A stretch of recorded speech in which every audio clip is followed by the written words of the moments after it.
লাইফে যে কোনো কিছু যদি আমি অ্যাচিভ করতে যাই, সাবকনশিয়াস মাইন্ডের পাওয়ার ইনভিনসিবল, অনেক বেশি। আল্লাহ লাভস এ স্ট্রং বিলিভার। যে স্ট্রং তাকে আল্লাহ কেন বেশি পছন্দ করবেন? এই মোহাব্বতের কারণ কি? আমার নিজের শক্তি, আমার রবের শক্তি 100 না হয়ে যাবে। আলহামদুলিল্লাহ আজকে আপনাদেরকে হেল্প করতেছি আমি এই ব্যাক পেইন থেকে রিকভার করার জন্য।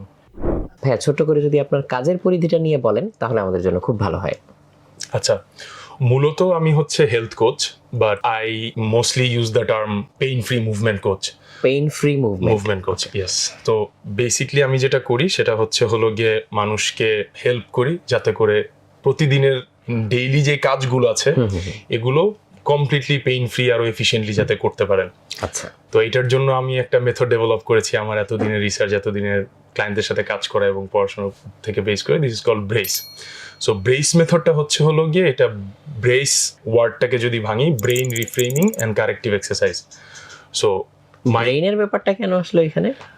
ব্রেইনের ব্যাপার হলো গিয়ে আমাদের রিকভারির ব্যাপারও যদি বলি বা যে কোনো কিছুই বলি, আমাদের ফিজিক্যাল অ্যাসপেক্ট যেরকম ইম্পর্টেন্ট ওরকম মেন্টাল অ্যাসপেক্টটা অনেক বেশি ইম্পর্টেন্ট।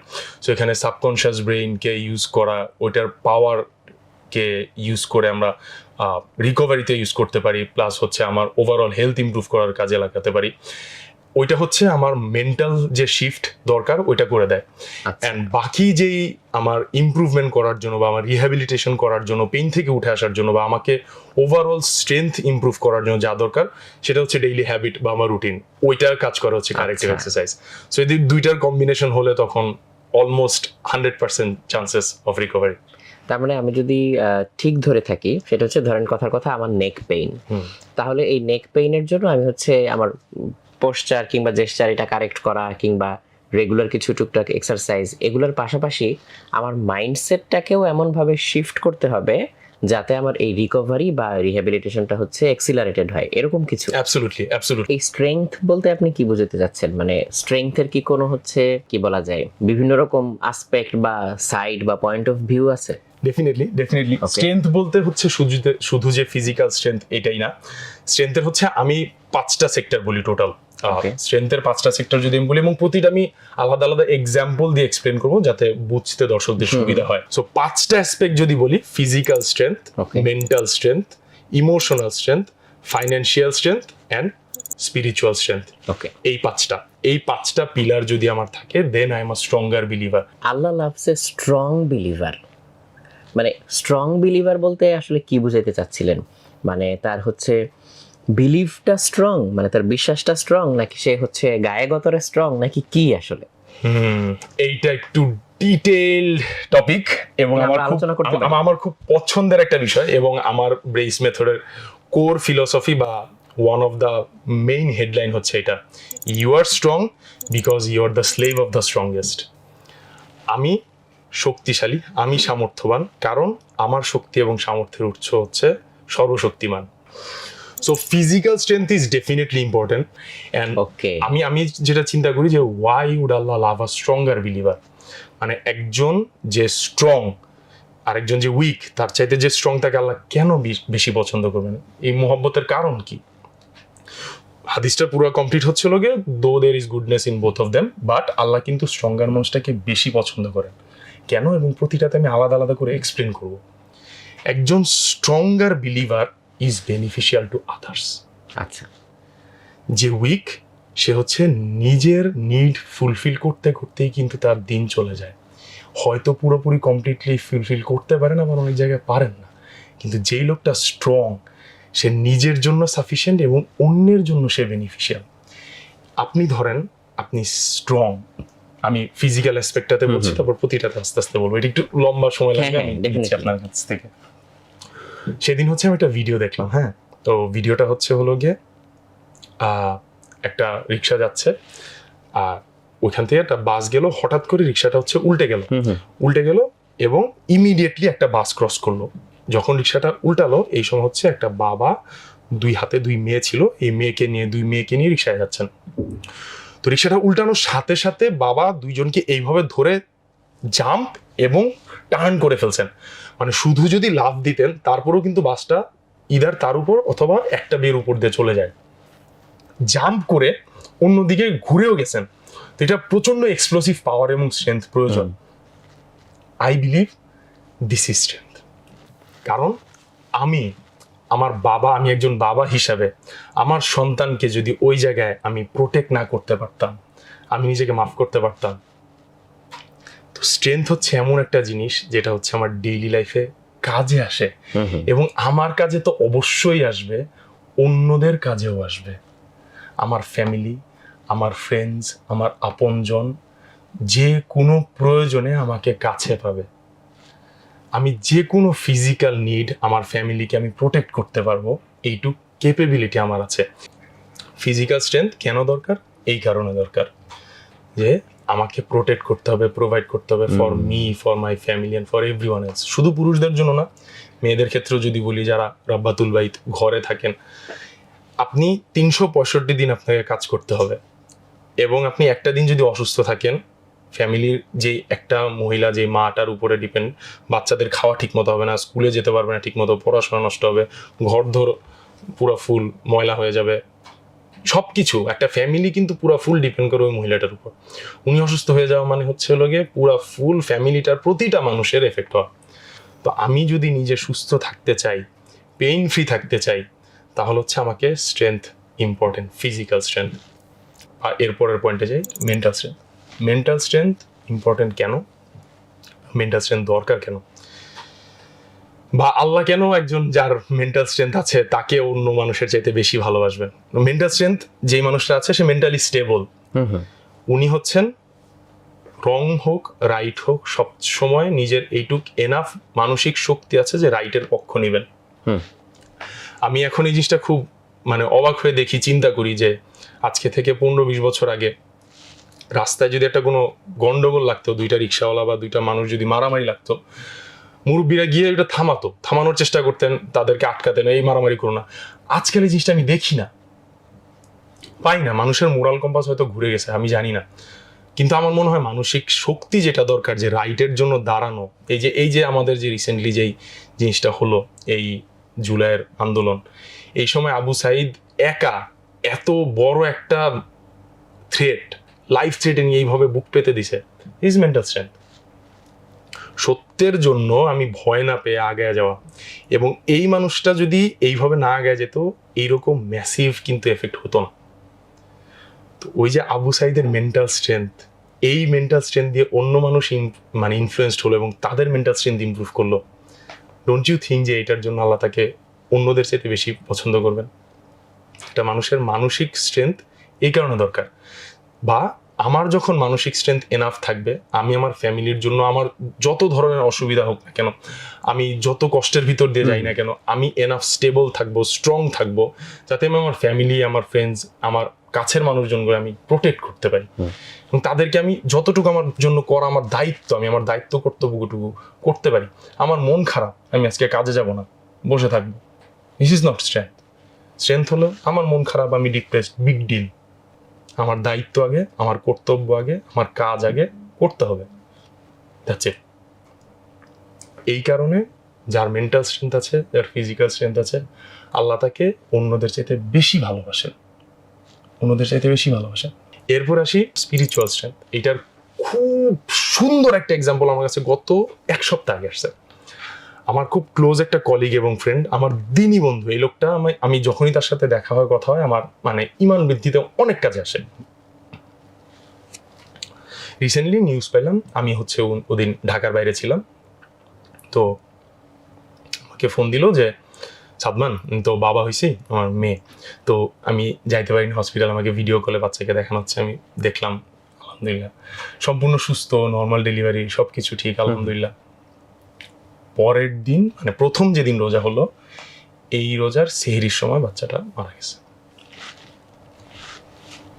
তো আমি জিজ্ঞেস করলাম, আমি সম্পূর্ণ ভেঙে পড়ছে, আমি নিজে ভেঙে পড়ছি, যে আমি নিজেকে চিন্তা করতেছিলাম ওই জায়গায়, যে আমি এখানে থাকলে আমি কি করতাম। আমার বাচ্চা মাত্র জন্ম হলো, একটা দিন আমি কাছে রাখতে পারিনি, আমার বাচ্চা আমাকে ছেড়ে চলে গেছে। আমি ওই ভাইকে যখন ফোন করলাম, বিশ্বাস যাবে না সে কি বলছে, আলহামদুলিল্লাহ ভাই, কোনো সমস্যা নেই, ফিলিস্তিনে কত বাচ্চা মরে যাচ্ছে প্রতিদিন, বাবারা তো দেখতেও পায় না, লাশও খুঁজে পায় না, আমার বাচ্চা আমার সাথে একটা দিন ছিল, আমি সাথে ছিলাম, আল্লাহ রিজিক হায়াত নাই দুনিয়াতে নিয়ে গেছেন, আল্লাহর কাছে কবুল হয়ে গেছে, আলহামদুলিল্লাহ, সমস্যা নেই, আলহামদুলিল্লাহ। কি অবস্থা তোমার বলো? মাত্র বাচ্চাটাকে দাফন করে আসছে। আমি কল্পনা করতে পারতেছি না যে নবজাতক শিশু এইটুকু বাচ্চা একটা বাবা দাফন কিভাবে করে। বাট এই সময় this is spiritual strength, this is spiritual strength.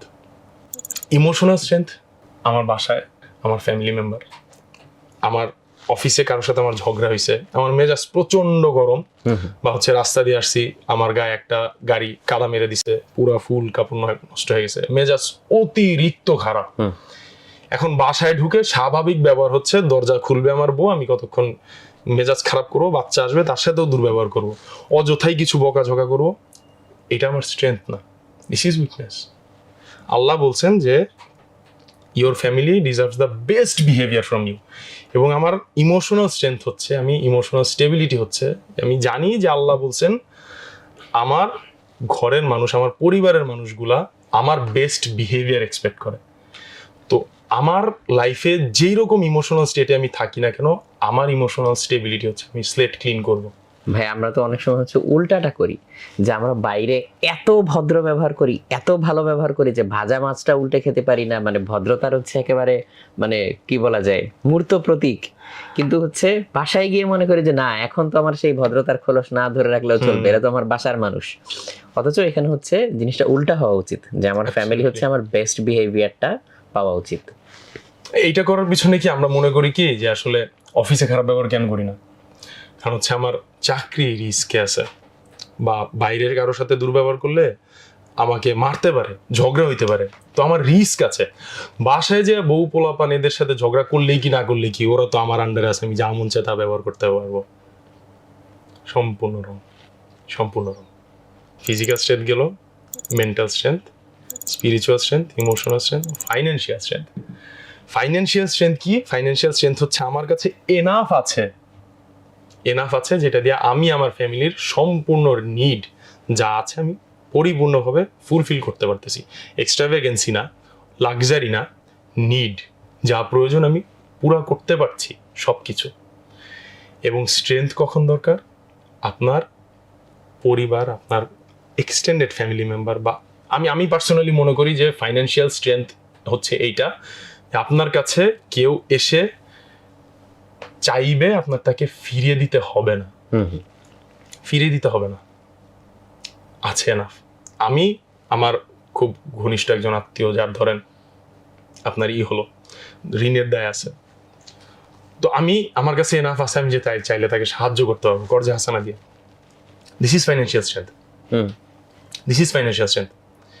এবং এই পাঁচটাকে যদি সামারাইজ করি, strength is more beloved to Allah. Why? Because you are beneficial to others. এবং স্ট্রেংথের ডেফিনেশন হচ্ছে হলো গিয়ে যে কোনো ক্ষেত্রে, এই পাঁচটা যে বললাম, আপনার কাছে এতটুকু আছে যেটা আপনাকে সার্ভ করতেছে, এবং আপনার কাছে কেউ সাহায্য চেয়ে ফিরে যেতে হচ্ছে না খালি হাতে।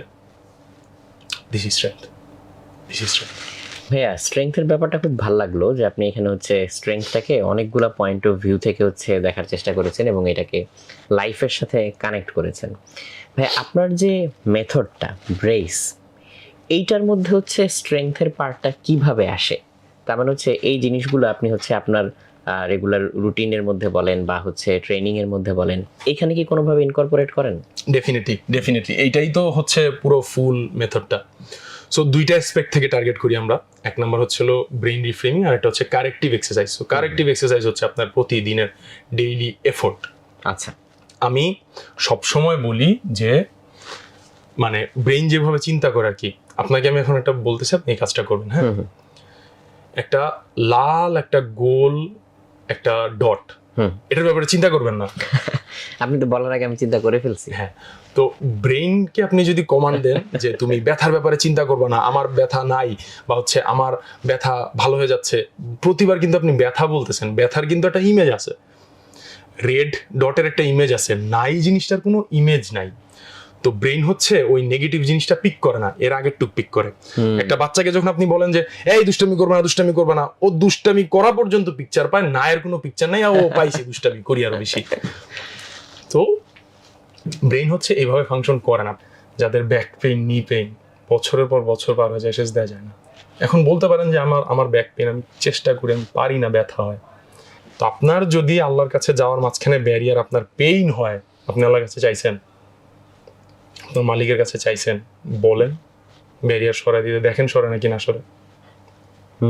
এবং আপনি যেই রব আপনাকে এত ভালোবাসে, যেই রব আপনাকে প্রতিদিন এই শেষ অংশে এসে আপনাকে ডাকে আপন করে, যে আয় বান্দা আমার কাছে আয়, সত্য কথা আপনি যদি মন থেকে ফিল করেন যে আমার আল্লাহর কাছে যাওয়া, আল্লাহর সান্নিধ্য আমার পাওয়া দরকার, তাহলে না ব্যারিয়ার অটো সরে যাবে এবং আপনি সরাবেন। দোয়া করবেন বুঝে, কোনো মুখস্থ দোয়া না, মন থেকে ইমোশনালি ফিল করে দোয়া করবেন যে রব আমি তোমার কাছে শেষ দেয়া যেতে পারতেছি না, আমার তোমার আপন হওয়ার অনেক ইচ্ছা, আমি পারি না, আমাকে হেল্প করো, এই ব্যাক পেইন আমার কষ্ট দিচ্ছে, এই নি পেইন আমার কষ্ট দিচ্ছে, হাঁটু ব্যথার জন্য আমি যেতে পারি না। আপনি বলেন, পিকচারাইজ করেন, ভিজুয়ালাইজ করেন, মুরাকাবা করেন, সাবকনশিয়াস মাইন্ডকে ইউজ করেন। আপনি ওকে একটা ক্লিয়ার পিকচার দেন এবং প্রেজেন্ট টেন্সে কল্পনা করেন যে আপনি সেজদা দিচ্ছেন, আপনার ব্যাক কমপ্লিটলি স্ট্রং, এবং স্ট্রং একটা পিকচার দেন যে আপনার হাঁটু এতখানি স্ট্রং হয়ে গেছে যে আপনি লাফ দিয়ে হচ্ছে বাস্কেটবল কোর্টে, মানে বাস্কেটবল খেলতেছেন, বা আপনি 6 ফিট উঁচা হচ্ছে লাফ দিয়ে ফেলছেন। এই জিনিসটা আপনি ভিজুয়ালাইজ করেন। তারপর হচ্ছে আপনার সাবকনশিয়াস মাইন্ড ইউজ হবে, ও আপনাকে দিবে, এবং ওর যেখানে সামর্থ্য শেষ হয়ে যাবে তখন আল্লাহর কাছ থেকে টানবে। আপনি স্ট্রং পিকচার দেন, আল্লাহর কাছে চান, প্রেজেন্ট টেন্সে চিন্তা করেন, রেগুলার আপনার যে এফোর্ট দেওয়ার দরকার, যেটা আপনার কাছে আপনার সামর্থ্য, এই জায়গায় আপনি 110%, 99 না, আপনি নিজের সাথে অনেস্ট না তাইলে, এটার জন্য সাবকনশিয়াস মাইন্ড আপনাকে হেল্প করবে। এবং প্রয়োজন হলে এই যে কারেক্টিভ এক্সারসাইজ, ডাক্তাররা বলে দিছে আমি সার্জারি না করলে চলাফেরা করতে পারবো না, আলহামদুলিল্লাহ আজকে আপনাদেরকে হেল্প করতেছি আমি এই ব্যাক পেন থেকে রিকভার করার জন্য। কিভাবে? I focused on strength. I focused on my strength of my রব, আমার নিজের শক্তি, আমার রবের শক্তি 100 না হয়ে যাবে। না আলহামদুলিল্লাহ ভাইয়া, পুরো জিনিসটা হচ্ছে খুব ভালো লাগলো, মানে খুব হোলসাম একটা আইডিয়া মনে হলো। তো আজকে মোটামুটি আমরা তো এপিসোডের শেষ প্রান্তে চলে এসেছি। প্রিয় দর্শক, আপনাদেরকে অনেক ধন্যবাদ আজকে আমাদের সাথে এই আলোচনাটায় অংশ নেওয়ার জন্য, আলোচনাটা শোনার জন্য। তো আমার মনে হয় যে এখান থেকে আমরা নিজের মতো করে হয়তো অনেক মেসেজ, অনেক লেসন হয়তো নিতে পারবো। তো আমি খুব করে রিকোয়েস্ট করব, আমাদের আজকের এই ছোট্ট আলোচনাটুকু থেকে আপনার মনে যেই অংশটুকু দাগ কেটেছে, কিংবা এখান থেকে আপনি নিজের মতো করে নিজের লাইফে নিজের সিচুয়েশন অনুযায়ী যেই লেসনটা বা হচ্ছে যেই ব্যাপারটা, আসপেক্টটা নিতে পেরেছেন, সেইটা আমাদেরকে হচ্ছে কমেন্ট করে জানান। আমরা খুবই খুশি হব এবং আমাদের সাথে আপনাদের একটা ইন্টারাকশনের সুযোগ তৈরি হবে। তো ইনশাআল্লাহ প্রিয় দর্শক, পরের পর্বে আবারও দেখা হবে। ভাইয়াকেও অনেক ধন্যবাদ জানিয়ে আজকে এখানে অনুষ্ঠান শেষ করছি। আসসালামু আলাইকুম।